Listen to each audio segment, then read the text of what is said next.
चेतनमाथि जुन जीवमाथि हजुर प्रसन्न भइबक्सन्छ त्यस्ता चेतनलाई हजुरले कृपा गरिबक्सन्छ। हजुरले कृपा गरेर भनिबक्सोस् कि आजको एकादशीको महिमा कस्तो छ। आजको एकादशीको महिमा के हो? श्री अब भगवान् पूर्णब्रह्म परमात्माले वर्णन गर्न लाग्नुभयो।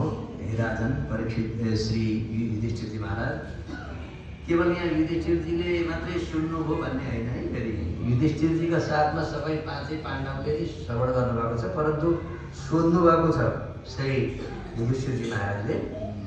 त पाण्डव भन्नाले पाँचै भाइ पनि आउनुहुन्छ, एक भाइ पनि आउनुहुन्छ, परन्तु यहाँ सबैलाई नै भगवान्ले सुनाउनु भएको छ।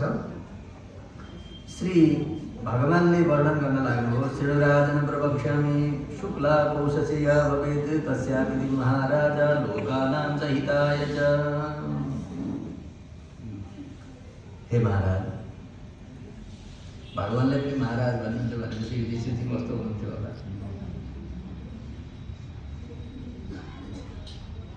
युधिष्ठिर जस्तो धर्मात्मा कोही।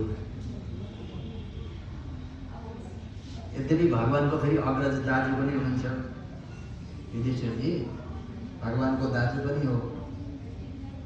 भगवान्को दाजु अब फुपूको छोरो, भगवान्को फुपूको छोरो युधिष्ठिरजी।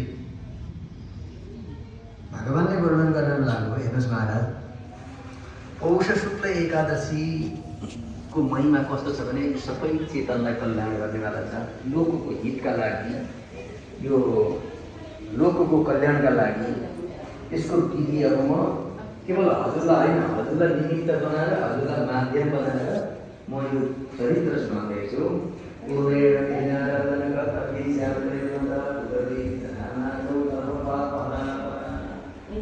यो हजुरले यो आजको एकादशीको महिमा छ, यो चाहिँ विशेष गरेर गर्नुपर्दछ सबै पापहरू गर्ने लागि। अति उत्तम एकादशी जसलाई उत्तरदार आजको एकादशीको नाम हो उत्तरदार।